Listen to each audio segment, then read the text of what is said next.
BJP के लिए पश्चिमी यूपी की जीत सबसे जरूरी है। लखनऊ की सत्ता का रास्ता यहीं से जाता है, लिहाजा पार्टी ने इस इलाके में पूरी ताकत झोंक रखी है। आज भी अमित शाह से लेकर जेपी नड्डा और सीएम योगी एक साथ पश्चिमी यूपी के अलग अलग इलाकों में हुंकार भरेंगे।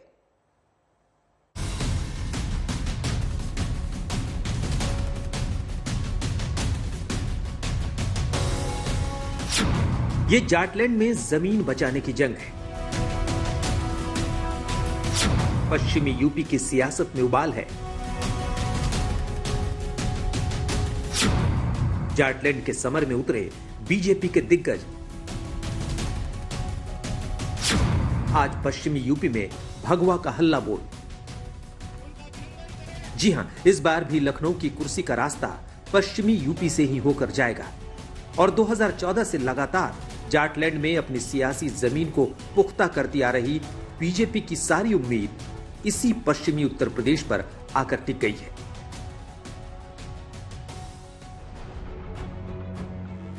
बीजेपी कोई चांस लेना नहीं चाहती। जाटों की नाराजगी का अंदेशा है, लेकिन बीजेपी को पूरा यकीन है कि ये नाराजगी ईवीएम तक आते आते खत्म हो जाएगी। इसके लिए बीजेपी ने आक्रामक प्रचार अभियान छेड़ा है। पार्टी के सबसे बड़े रणनीतिकार अमित शाह ने कमान संभाल ली है। 26 जनवरी को उन्होंने सैकड़ों जाट नेताओं से बात की और इसके बाद लगातार बीजेपी के सबसे बड़े नेताओं के दौरे पश्चिमी उत्तर प्रदेश में हो रहे हैं। बीजेपी पश्चिमी उत्तर प्रदेश यानी जाटलैंड में सीधे वोटरों से संपर्क कर रही है, घर घर दस्तक दी जा रही है। आज एक बार फिर बीजेपी के सबसे बड़े नेता एक साथ पश्चिमी उत्तर प्रदेश की सरजमी पर होंगे। बीजेपी के 4 बड़े दिग्गज आज पश्चिमी यूपी में दर्जनों सीटों पर सीधी दस्तक देंगे। ये सियासी सूरमा हैं गृह मंत्री अमित शाह, सीएम योगी आदित्यनाथ, बीजेपी अध्यक्ष जेपी नड्डा और डिप्टी सीएम केशव प्रसाद मौर्य।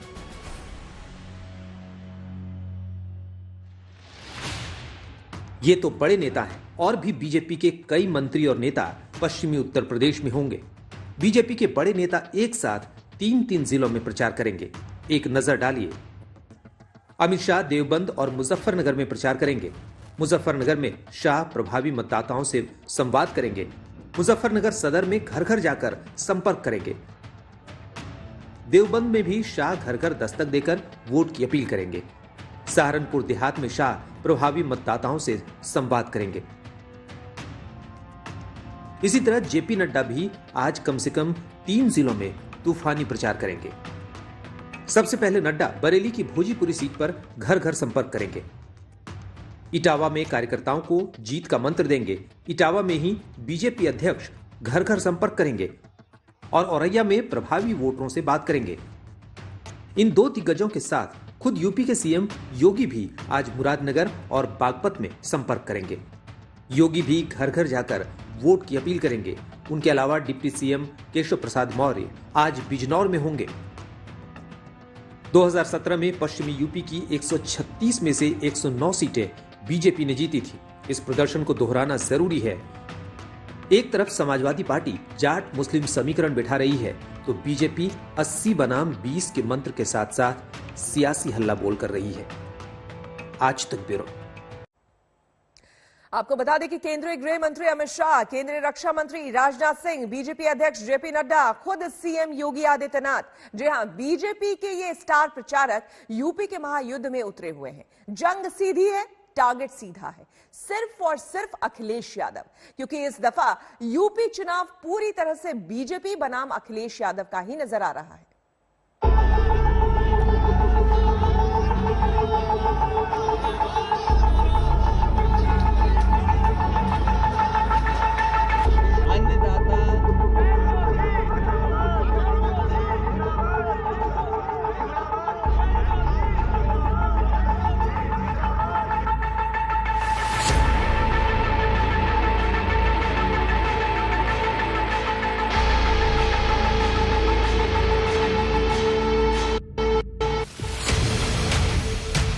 ये पश्चिमी उत्तर प्रदेश का महायुद्ध है। सत्ताधारी भारतीय जनता पार्टी के और विपक्षी दलों के सभी बड़े नेताओं ने अपना पूरा ध्यान अभी पश्चिमी यूपी पर ही लगा दिया है। इसके साथ ही ये समझने की भी कोशिश हो रही है कि किस पार्टी का पश्चिमी उत्तर प्रदेश के लिए क्या गेम प्लान है। केंद्रीय गृह मंत्री अमित शाह, रक्षा मंत्री राजनाथ सिंह, बीजेपी अध्यक्ष जेपी नड्डा, यूपी के सीएम योगी आदित्यनाथ पश्चिमी यूपी में ताबड़तोड़ प्रचार कर रहे हैं। घर घर जाकर पर्चे बांट रहे हैं, वोट मांग रहे हैं। आज हम आपको दिखाएंगे कि आखिर केंद्र और यूपी में डबल इंजन की सरकार चलाने वाली सत्ताधारी बीजेपी को इतनी तगड़ी कारपेट बॉम्बिंग क्यों करनी पड़ रही है। तो शुरुआत सीएम योगी के मेरठ में डोर टू डोर कैंपेन से करते हैं। सीएम योगी आदित्यनाथ मेरठ पहुंचे तो उनका भव्य और दिव्य स्वागत हुआ। आप देख सकते हैं कि सीएम योगी के स्वागत में सजी मेरठ की इन गलियों में कैसे हुजूम सा उमड़ पड़ा है। उत्तर प्रदेश मुख्यमंत्री योगी आदित्यनाथ इस वक्त मेरठ पहुंच चुके हैं और जिस तरीके का हर्षोल्लास से उनका स्वागत हो रहा है, आप देख पा रहे हैं यहाँ पर जो भीड़ उमड़ी है योगी आदित्यनाथ के स्वागत के लिए। इस वक्त आप लोगों का बहुत ज्यादा जो हजूम यहाँ पर पहुंचा है, लोग यहाँ पर उनके स्वागत का उत्साह देख रहे हैं आप। इस वक्त पुष्प और फूलों की यहाँ पर बरसात हो रही है। योगी जी के लिए सवेरे से लोगों का इंतजार हो रहा था और देखिए इस वक्त योगी आदित्यनाथ घर घर जाकर लोगों से बात करेंगे। योगी आदित्यनाथ ने डोर टू डोर कैंपेन शुरू किया तो महिलाओं ने उन्हें जीत की प्रार्थना के साथ तिलक लगाया। इस वक्त दिखाई दे रहे हैं आपको डोर टू डोर कैंपेन करते हुए और लोगों से बातचीत करते हुए। सबसे पहले सामने परिवार की महिला को बुलाया गया है, जैसा कि हम दिखा रहे हैं आपको कि इस घर में परिवार वालों से बातचीत हो रही है और योगी जी बात कर रहे हैं इनसे। घर घर कैंपेन करने का जो इनका प्रोग्राम था वो इस वक्त मेरठ में शुरू हो चुका है। सीएम योगी ने घर घर बीजेपी की उपलब्धियों के पर्चे बांटे, लोगों से 1-to-1 मुलाकात की तो पब्लिक ने भी यही कहा, अब की बार फिर से यूपी में योगी सरकार। 5 साल जो समाजवादी पार्टी की सरकार रही वहाँ पे हम लोग हर दिन हर रात तड़पते थे कि आज हमारे साथ कुछ घटना ना हो जाए। विपक्षों का एक प्रोपेगेंडा है कि जाट बीजेपी के साथ नहीं है। ऐसी बात नहीं है। जो लोक दल के पहले थे वो आज भी उनको सपोर्ट कर रहे हैं, जो बीजेपी के पहले थे वो आज भी बीजेपी को सपोर्ट कर रहे हैं। मेरठ के कंकरखेड़ा में सीएम योगी के रोड शो के दौरान भारी भीड़ उमड़ी, पैर रखने तक की जगह नहीं थी। योगी को देखने के लिए भीड़ उनके पीछे पीछे दौड़ती रही। मेरठ में जनसंपर्क के बाद योगी हस्तिनापुर पहुंच गए। सीएम योगी ने यहां 5 ब्लॉक से आए 500 कार्यकर्ताओं और लोगों के साथ संवाद किया। यूपी में समाजवादी पार्टी की पिछली सरकार पर जमकर प्रहार किया। जो पैसा पहले कब्रिस्तान की बाउंड्री वाल पर खर्च हो रहा था, वो पैसा हमने तीर्थों के विकास पर खर्च किया। ये फर्क साफ है, आपको भी एहसास हो रहा होगा। एक सरकार दंगाइयों का सम्मान करती है, आतंकवादियों का सम्मान करती है, किसानों पर गोली चलाती है, युवाओं के जीवन के साथ खिलवाड़ करती है, बेटियों की सुरक्षा के साथ खिलवाड़ करती है और गरीबों को मिलने वाली योजनाओं पर डकैती डलवाने का काम भी करती है। और सरकार के बारे में प्रधानमंत्री जी ने कहा था कि इनकी टोपी रेड अलर्ट है, सुरक्षा के लिए भी, समृद्धि के लिए भी, खुशहाली के लिए भी। मुद्दा साफ है, टारगेट भी साफ है। अखिलेश यादव पर बीजेपी के ताबड़तोड़ हमले हो रहे हैं। मेरठ और हस्तिनापुर से अखिलेश पर योगी ने हल्ला बोला तो यूपी के शाहजहांपुर में बीजेपी अध्यक्ष जेपी नड्डा ने हुंकार भरी और विरोधियों पर जोरदार हमला बोला। जब हमारे विरोधी अब कोई मैनिफेस्टो लेकर के आते हैं, इसके पहले उनका मैनिफेस्टो क्या होता था, और मैं चाहूंगा लोग वो भुलाना चाहे, हम भूलने नहीं देने वाले हैं, हम बताने वाले हैं लोगों को कि उनका मैनिफेस्टो क्या था। उनका मैनिफेस्टो था लैंड माफिया, उनका मैनिफेस्टो था खनन माफिया, उनका मैनिफेस्टो था सैंड माफिया। कम से कम अब चुनाव आ गया है, अपना संकल्प पत्र तो पढ़ लें। जो जो वादे किए थे, क्या वादे पूरे हुए हैं? उनका हर वादा जुमला निकला, झूठे विज्ञापन दिए, आज भी आंकड़ों की खिलवाड़ कर रहे हैं। और जब भारतीय जनता पार्टी घिर जाती है तो बुनियादी मुद्दों से हट करके काम करती है।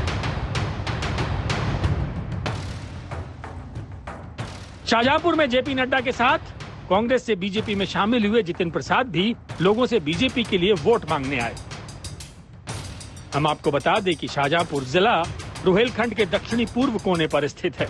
इसकी सीमाएं लखीमपुर खीरी, हरदोई, फर्रुखाबाद, बरेली और बदायूं से जुड़ती हैं। शाहजहांपुर में राजनीतिक पृष्ठभूमि की बात करें तो बाबा साहब की कोठी का जिक्र आता है।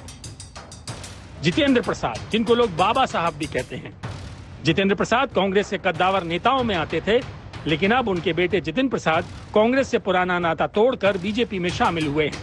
2022 के चुनाव से पहले योगी सरकार में जितिन प्रसाद को मंत्री बनाया गया है। इस तरह से बीजेपी ने अखिलेश के खिलाफ सभी मोर्चों पर अपने सिपहसालार तैनात कर दिए हैं। पश्चिमी यूपी में बीजेपी जाटों को अपने पाले में खींचने की भरपूर कोशिश कर रही है, क्योंकि अखिलेश और जयंत चौधरी पश्चिमी यूपी में जाट मुसलमान फैक्टर की राजनीति कर रहे हैं। इसके लिए बीजेपी ने 80 बनाम 20 का दांव चला है। हमारे यहाँ कहते हैं नैनिहाल में भोजन करने बैठो और माँ परोसने वाली हो तो कोई दिक्कत आती है भाई? खाने में आती है? बताओ। अब यूपी का विकास करना है, आपने वोट भी दिए और मोदी जी भी उत्तर प्रदेश से जीतकर देश के प्रधानमंत्री बने हैं। यूपी वालों को तो दोनों हाथों में लड्डू है। खुद अमित शाह जाटों को खींचने के लिए पहले कैराना गए, शामली गए, मेरठ गए, मथुरा गए, दादरी गए, नोएडा में जमकर प्रचार किया। बीजेपी जानती है कि 2022 की चुनौती बहुत बड़ी है। अमित शाह 29 जनवरी को अब देवबंद जा रहे हैं और यहां डोर टू डोर कैंपेन करेंगे। इसीलिए सिर्फ गृह मंत्री ही नहीं, रक्षा मंत्री भी पश्चिमी यूपी में गाजियाबाद से लेकर नोएडा तक घर घर वोट मांग रहे हैं। आज तक ब्यूरो। पश्चिमी यूपी में जंग जोरदार छिड़ चुकी है। अखिलेश और जयंत चौधरी ने साझा प्रेस कॉन्फ्रेंस करके पश्चिमी यूपी में दमखम दिखाने की कोशिश की है। अखिलेश और जयंत एक साथ सामने आए और जाटलैंड में मीडिया के सवालों का जवाब दिया।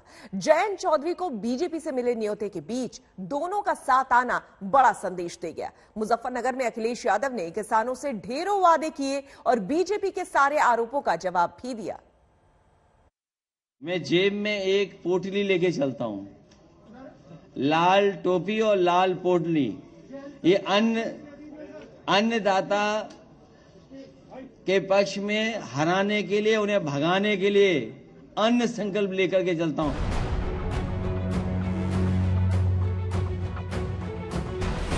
अखिलेश यादव और जयंत चौधरी की ये प्रेस कॉन्फ्रेंस जवाब है अमित शाह की जाट नेताओं के साथ मीटिंग का।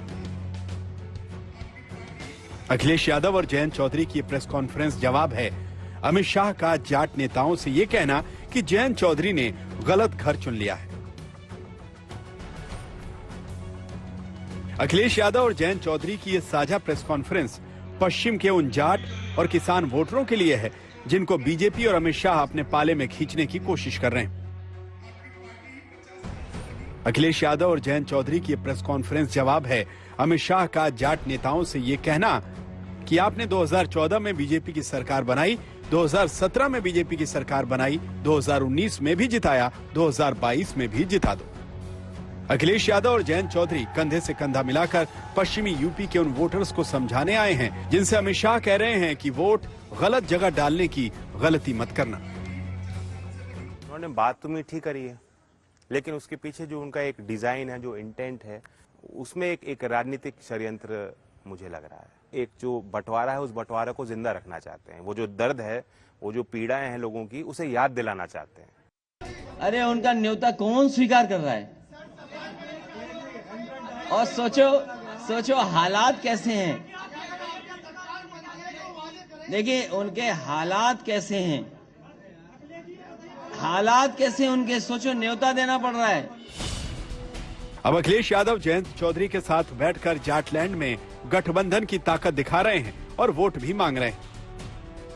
ये चुनाव जहां किसान के भविष्य का है, नौजवान के भविष्य का है, व्यापार को आगे बढ़ाने का है, वहीं चौधरी चरण सिंह जी की विरासत को आगे बढ़ाने का भी है। भारतीय जनता पार्टी ने किसानों को कहा कि उनकी आय दोगुनी होगी और 3 कानून क्यों वापस ले लिए? ये वोट के खातिर लिए हैं, इसलिए मैं किसान भाइयों को यहां सावधान करना चाहता हूं।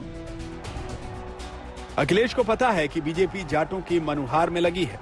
अमित शाह ने खुद मोर्चा संभाल रखा है। ऐसे में कहीं बात बिगड़ न जाए, लिहाजा अखिलेश ने किसानों से ढेरों वायदे किए और उन्हें भरोसा दिलाया। भारतीय जनता पार्टी आज भी नहीं कह सकती है कि वो 3 कानून क्यों लागू किए थे और 3 कानून क्यों वापस ले लिए। ये वोट के खातिर लिए हैं, इसलिए मैं किसान भाइयों को यहां सावधान करना चाहता हूं कि भारतीय जनता पार्टी ऐसी पार्टी है, बिना बताए भी कुछ ऐसे फैसले और कानून ले आएंगे। इसलिए मैं आरएलडी और समाजवादी पार्टी का गठबंधन है, किसान भाइयों को भरोसा दिलाना चाहता हूं कि कोई भी ऐसे काले कानून उत्तर प्रदेश में कभी लागू नहीं हो पाएंगे। पश्चिमी यूपी में लड़ाई बेहद धारदार हो चली है। मुजफ्फरनगर में अखिलेश से कैराना को लेकर भी सवाल हुए, इस पर भी अखिलेश ने जवाब दिया। यही कोरोना है, किराना है, जहां पहले से लोग पलायन कर रहे हैं। आज मैं जब राउंड लेने निकला, उन्होंने कहा मोदी जी की कृपा हो गई, भाजपा की सरकार बनी, योगी जी ने कानून और व्यवस्था को सुधारा है, हमें पलायन करने वाले पलायन कर गए। इस बार भारतीय जनता पार्टी का राजनीतिक पलायन होगा। और आपने देखा नहीं हमारे बाबा मुख्यमंत्री का कैसा पलायन हुआ है। वो पहले अयोध्या से टिकट मांग रहे थे, मथुरा से टिकट मांग रहे थे, प्रयागराज से टिकट मांग रहे थे। भारतीय जनता पार्टी ने ऐसा उनका पॉलिटिकल पलायन किया है कि उन्हें घर भेज दिया वापस। मुजफ्फरनगर में अखिलेश यादव को 1 बजे ही प्रेस कॉन्फ्रेंस करनी थी, लेकिन वो देर से पहुंचे। उन्होंने आरोप लगाया कि दिल्ली से उनके हेलीकॉप्टर को उड़ने ही नहीं दिया गया। आज तक ब्यूरो। कल अखिलेश ने आरोप लगाया था कि दिल्ली में उनके हेलीकॉप्टर को मुजफ्फरनगर उड़ान भरने से पहले काफी देर तक रोक दिया गया था। हालांकि सरकारी सूत्रों के हवाले से खबर आई कि हवाई ट्रैफिक व्यस्त होने और ईंधन भरने की वजह से हेलीकॉप्टर को रोका गया। इस पर अखिलेश ने कहा कि बीजेपी यूपी में सभी तरह के हथकंडे अपना रही है। हेलीकॉप्टर को रोका गया, ये आपका आरोप है, लेकिन दिल्ली एयरपोर्ट के अधिकारियों का मानना है कि ह्यूज ट्रैफिक था, एयर ट्रैफिक था, इस वजह से आपको रोका गया। नहीं, लेकिन ठीक है, कोई भी कारण रहा हो, लेकिन कारण मुझे नहीं पता है ना। मैं तो हेलीकॉप्टर में बैठा हूँ, 2 घंटे से ज्यादा हेलीकॉप्टर में बैठा हूँ, तो अगर रुका है तो मुझे कैसे पता, जानकारी होगी कि आखिरकार किस वजह से रुका है। लेकिन 2-2.5 घंटे हेलीकॉप्टर में बैठना पड़ा। मुझे उम्मीद है कि इलेक्शन कमीशन इन चीजों को देखेगा कि पॉलिटिकल रैली में अगर किसी को जाना है और 2-2 घंटे हेलीकॉप्टर में, हवाई जहाज में बैठेंगे तो सोचो कैसे कार्यक्रम होंगे। इसलिए जो आरोप लगाया, जो सच्चाई सामने आई, लेकिन कहीं न कहीं ये लगता है कि भारतीय जनता पार्टी हर तरह के हथकंडे चुनाव से पहले अपनाएगी उत्तर प्रदेश को लेकर के।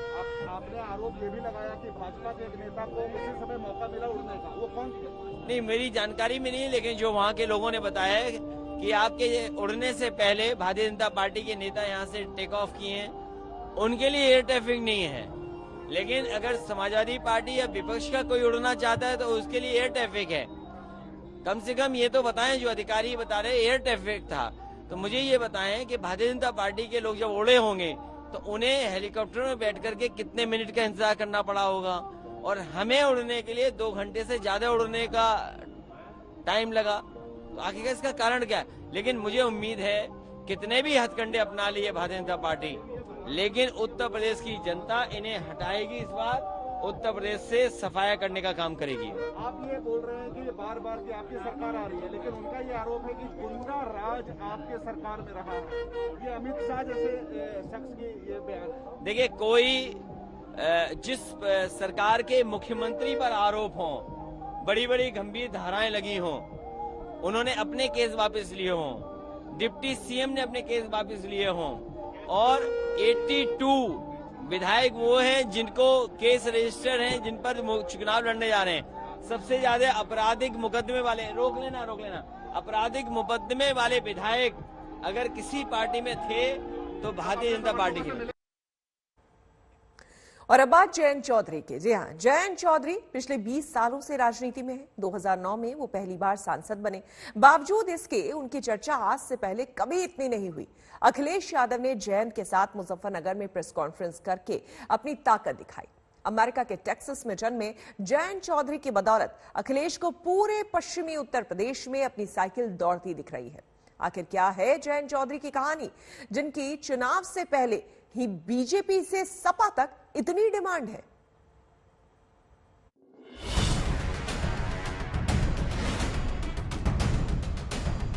ये चुनाव सिर्फ मेरे लिए व्यक्तिगत तौर से महत्वपूर्ण नहीं है, देश के अस्तित्व के लिए चुनाव है। चाहे जो चुनाव का रिजल्ट आए, आप भाजपा नहीं ज्वाइन करेंगे? मैंने बहुत सोच समझ के निर्णय लिया।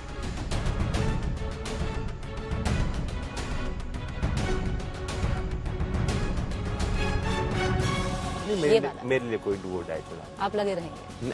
मैं लगा रहूंगा, बट ब्रेक नहीं होंगे। ब्रेक नहीं होंगे।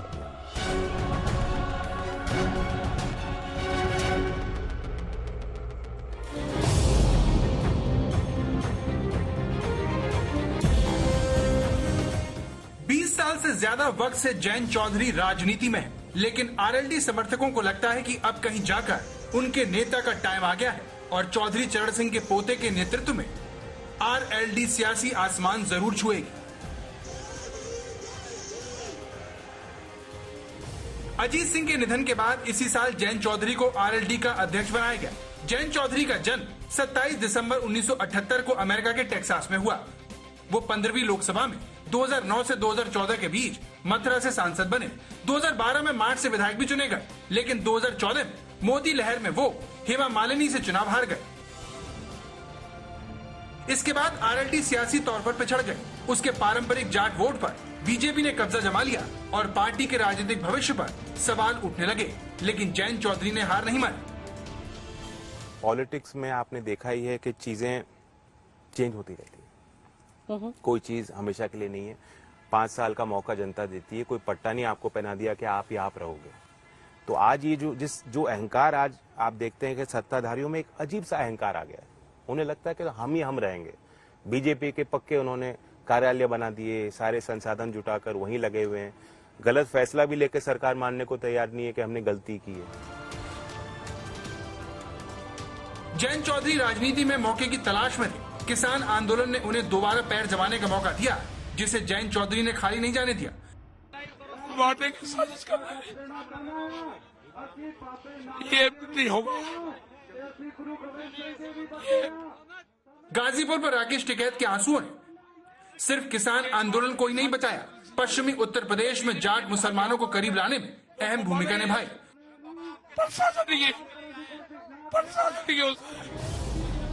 जयंत ने फौरन गाजीपुर बॉर्डर पर जाकर राकेश टिकैत का समर्थन किया और पश्चिमी उत्तर प्रदेश में आयोजित होने वाली खाप पंचायतों ने उन्हें एक बार फिर वेस्ट यूपी की राजनीति के केंद्र में लाकर खड़ा कर दिया। छाँव हो, सर्दी हो, गर्मी हो, किसान वैसे ही देखता है। तो ये तो बहुत हिम्मत वाले लोग हैं। जब 65 दिन उन्होंने देखे हैं, आंसू गैस और पता नहीं क्या क्या लाठी खा के पहुंचे हैं लोग, किसान देश भर के, तो उनके अंदर जो दृढ़ निश्चय है उसे आप कमजोर मत आकिए। मैं सरकार से भी अपील करता हूं कि बैकफुट पे जाने अगर सरकार पीछे हटती है तो कोई कमजोरी नहीं झलकेगी, बल्कि उनके नेतृत्व को और बढ़ाया जाएगा। कृषि कानूनों की तरह जो लखीमपुर खीरी में किसानों को कुचला गया, तो जयंत चौधरी ने किसानों के साथ खड़े होकर अपनी छवि को उनके हमदर्द के तौर पर और गहरा किया।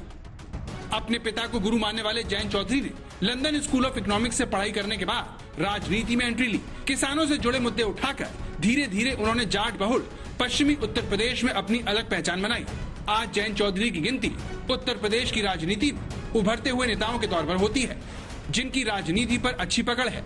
जयंत राजनीतिक संदेशों को कितनी अच्छी तरह से समझते हैं, उसका उदाहरण बीजेपी के उन्हें दिए गए ऑफर से पता चलता है, जिससे बीजेपी ने अपने प्रति जाटों का गुस्सा कम करने की कोशिश की, लेकिन जयंत ने इससे आगे की बात भी पकड़ ली। उन्होंने बात तो मीठी करी है, लेकिन उसके पीछे जो उनका एक डिजाइन है, जो इंटेंट है, उसमें एक राजनीतिक षड्यंत्र मुझे लग रहा है। एक जो बंटवारा है, उस बंटवारे को जिंदा रखना चाहते हैं। वो जो दर्द है, वो जो पीड़ाएं हैं लोगों की, उसे याद दिलाना चाहते हैं। जयंत चौधरी के पिता अजीत सिंह 35 सालों तक राजनीति में रहे। इस दौरान उन्होंने सियासी फायदे के लिए सभी दलों के साथ गठबंधन किया। वो वाजपेयी सरकार में भी मंत्री थे। बीजेपी ने आरएलडी की इसी छवि को अपने फायदे के लिए इस्तेमाल करने की कोशिश की, लेकिन जयंत ने दो टूक लहजे में बीजेपी के साथ जाने से इनकार कर दिया। मैंने बहुत सोच समझ के निर्णय लिया और मैं सिर्फ आज या कल के लिए फैसला नहीं ले रहा हूँ। अभी जो मेरी उम्र है, इस अवस्था में अगर मैं लंबी सोच नहीं रखूंगा, एक विजन के साथ काम नहीं करूंगा, तो फिर कब करूंगा? अगर मैं आज जोखिम नहीं उठाऊंगा तो 60 साल की उम्र में मेरी वो अवस्था नहीं रहेगी, वो हिम्मत नहीं रहेगी शायद। तो बहुत ही धैर्य के साथ और बहुत ही विवेक के साथ हमें फैसला लेना है। मैंने जो निर्णय लिया है वो मेरे वर्ग के लिए, मेरे लोगों के लिए मैं मानता हूँ अच्छा है और लंबे समय तक हमें फायदा मिलेगा। और देखिए, सिर्फ ये बात यूपी तो नहीं जी, हमारी योजना, हमारी थिंकिंग ये है कि जो किसान की एक उनको लगता है कि हमारी कमी है राष्ट्रीय मानचित्र पे, राजनीतिक गलियारों में किसान की पूंछ कमजोर हुई है। तो मैं चाहता हूं कि हम अपनी पार्टी को वहां उस मुकाम तक पहुंचाएं, वो एक वायबल प्लेटफॉर्म उनके लिए बनाएं ताकि उनकी आवाज बुलंद हो। चौधरी चरण सिंह किसानों के सबसे बड़े नेता माने जाते थे, जिनका प्रभाव किसी क्षेत्र और जाति के दायरे से ऊपर था। जयंत अपने दादा की इसी राजनीतिक विरासत को दोबारा हासिल करने का ख्वाब देख रहे हैं। चौधरी चरण सिंह की तबीयत खराब होने के बाद अजीत सिंह ने राजनीति में एंट्री ली। तब वो दुनिया की बड़ी कंपनियों में शुमार IBM में नौकरी पाने वाले पहले भारतीय इंजीनियर थे। जयंत भी विदेश से पढ़कर गांव की खाक छान रहे हैं। वो अच्छे से जान गए हैं कि राजनीति में कामयाब होने के लिए चौधरी चरण सिंह का पोता होना काफी नहीं है। मुजफ्फरनगर से कुमार अभिषेक और प्रीति चौधरी के साथ आज तक ब्यूरो।